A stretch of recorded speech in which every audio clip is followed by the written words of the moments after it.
Guys നമ്മളിപ്പോ ഒരു കല്യാണ തലേന്ന് കേട്ട് വരണം. അവിടെ തീരെ ചാർജില്ല. അപ്പൊ നമ്മൾ ചാർജ് ആക്കാൻ വേണ്ടിട്ട് നമ്മൾ അലിൻ ജോസിനെയും ആറാട്ടനെയും കൊണ്ടുവരാൻ പോവാണ് കൊച്ചിക്ക്. ഇവനാണ് അലിൻ ജോസിനെയും ആറാട്ടനെയും അറിയാത്ത കേരളത്തിലെ ആദ്യത്തെ വ്യക്തി. മമ്മൂട്ടിനെ അറിയില്ലല്ലോ. ഈ രണ്ട് മഹാവ്യക്തിത്വങ്ങൾ അറിയാതെ പോകരുത്. അതിന് വേണ്ടി കാണിച്ചു കൊടുക്കാണ് നമ്മള്. കോമഡി അല്ല, ശരിക്കും കാട്ടണം.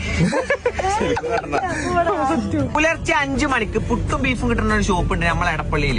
നമ്മൾ പുലർച്ചെ 5 മണിക്കാണ് കയറി ചെന്ന് നോക്കി. സാധനമായിട്ട് നമ്മളതിൽ അവിടുന്ന് പിന്നാക്കം തന്നെയാണ് പോകുന്നത്. 6:30 ആയപ്പോഴാണെങ്കിലോ സംഭവം ചെറിയൊരു പീടി. എന്തുകൊണ്ടാണ് ഇത്ര തിരക്ക് നിച്ച് മനസ്സിലായിട്ടില്ല. ചിലപ്പോ അതിരാവിലെ തുറക്കണോ. നമുക്ക് വിചാരിച്ച സാധനം കിട്ടില്ല. പുട്ടും ബീഫും കിട്ടില്ല. അതുകൊണ്ട് നമ്മളൊരു അപ്പം മുട്ടക്കറി വെച്ച് അഡ്ജസ്റ്റ് ചെയ്തു. അപ്പം മുട്ടക്കറി എനിക്ക് നല്ല ഇഷ്ടമായി. അതേ കണ്ട ഒരു 7 ആയപ്പോ ലുലുമാളിന്റെ മുമ്പ് ആറാട്ടെണ്ണം വരാറുണ്ട്. എനിക്കാണെങ്കിൽ എന്റെ ബാപ്പാനെ ദുബായിന്ന് കൊണ്ടുമ്പോഴും കൂടി ഇത്ര പൊലിവുണ്ടായി.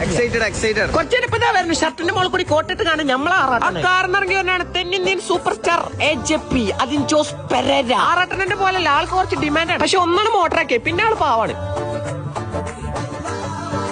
ആള് ആറാട്ടനെ കണ്ട കീരിമ്പ അണ്ണൻ പറയണ ഇയാൾക്കും പറ്റൂല, ഇയാൾ പറയണ അണ്ണനും പറ്റും. ഈ കാണുന്ന എങ്ങനെ വൈറലാവാന്ന് AJP നമുക്ക് ക്ലാസ് എടുത്ത് പെണ്ണും ആണെന്ന് രണ്ടാളി കുട്ടികാണിന്റെ പരിക്കണം. ഇവരെ രണ്ടാളി കട്ട ഫാനായ ഗൾഫിലെ ഏട്ടന് CCTV ഒരു ഹായും കൊടുത്തുകൊണ്ട് ഞങ്ങൾ കല്യാണത്തിന് പോയി. ബാക്കി നാളെ